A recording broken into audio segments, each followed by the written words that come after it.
සුබම සුබ උදෑසනක් වේවා කියලා පිළිගන්නවා අස්වසුම ප්‍රතිලාභී ඔයාලා සියලුම දෙනාම තවත් අස්වසුම සම්බන්ධයෙන් අරගෙන ඇවිල්ලා තියෙන අලුත් තොරතුරකට. ඉතින් ඔන්න සුබම සුබ උදෑසනක් කියලා පිළිගන්න ඕලා හැම දෙනෙක්ම Facebook එකේ යාළුවෝ සහ YouTube එකේ යාළුවෝ ඔයාලා සියලුම දෙනාම ඉතින් ඔන්න අස්වසුම සම්බන්ධයෙන් නවතම තොරතුරක් තමයි අරගෙන ඇවිල්ලා තියෙන්නේ. ඉතින් ඒ කියන්නේ ඔන්න දැන් පෙබරවාරි මාසයේ දීමනාවක් දීලා ටික දවසක් වෙනවා. ඉතින් දැන් ගොඩක් කට්ටිය බලන් ඉන්නේ මාර්තු මාසයේ දීමනාව හැමෝටම ලැබෙයිද?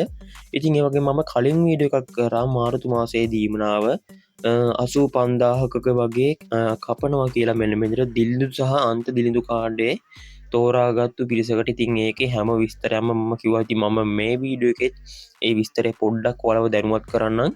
ඒ කපන්නේ බැංකු ගිණුම් ඇතුළත් කරපු නැති කට්ටියගේ. ඒ කියන්නේ තොරතුරු යාවත් කාලින කිරීමේ ක්‍රියාවලියෙන් පස්සෙත් ඔයාලව අස්වසුමට තේරිලා ඉන්නවා නම් ඔයා තාමත් බැංකු ගිණුම් ඇතුළත් කරලා නැත්නම් ඔන්න ඔයාලට අස්වසුම ලැබෙන්නේ නැහැ කියලා තීරණය කරලා තිනවා. ඉතින් ඒ කියන්නේ බැංකු ගිණුම් ඇතුළත් කරලා නැතුව ඔයාලට අස්වසුම ලැබෙන්නේ නැහැනේ කොහොමත්. ඉතින් ඒක තේරුම් ගන්න ඉතින් ගොඩක් දෙනෙක් අහලා තිබ්බා ඒක ගැන.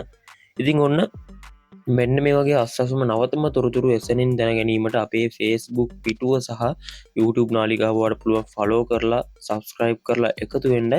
ඉතින් අනිවාර්යයෙන්ම මේ වීඩියෝ එක බලන හැම කෙනෙක්ම subscribe සහ ෆලෝ කරලා එකතු වෙන්න. ඉතින් ඔන්න මාර්තු මාසයේ දීමනාව කොහොමත් ඉතින් ඔයාලා දන්නවා ඇති හැම මාසෙකම 5 වෙනිදාත් 12 වෙනිදාත් අතර සිස්ටම් එකට අප්ඩේට් කරනවා. ඉතින් අනිවාර්යයෙන්ම මේ මාසේ නම් කිසිම දින වෙනස් වීමකින් තොරව මුදල් වැටෙන්න ඉඩ තියෙනවා. ඉතින් අපි බලමු ඉතින් ඉදිරියේදී වෙනස් වුණොත් එහෙම ඔයාලව දැනුවත් කරන්නම්. වැටෙන දින එහෙම වෙනස් වුණොත් එහෙම අපේ නාලිකාවෙන් සහ Facebook පිටුවෙන් ඔයාලව දැනුවත් කරනවා. ඉතින් ඒ හින්දා රැඳිලා ඉන්න Facebook පිටුව සහ YouTube නාලිකාව සමගම ඉතින් ඒ වගේම අස්වසුමෙන් අර අයින් කරනවා කියපු සෙට් එක අනිවාර්යයෙන්ම බැංකු ගිණුම් ප්‍රාදේශීය ලේකම් කාර්යාලයට ගිහිල්ලා අස්වසුම් ප්‍රතිලාභී මණ්ඩල ඒකකෙන් ඇතුළත් කරගන්න. ඉතින් නැත්නම් එහෙම ඔයාලට අස්වසුම නැති වෙයි. ඉතින් අනිවාර්යයෙන්ම සිස්ටම් එකට වැටෙනවා. මම ඔයාලව දැනුවත් කරන්න මේ වීඩියෝ එක පුළුවන් තරම් ඔයාලගේ යාළුවන්ට ෂෙයා කරන්න.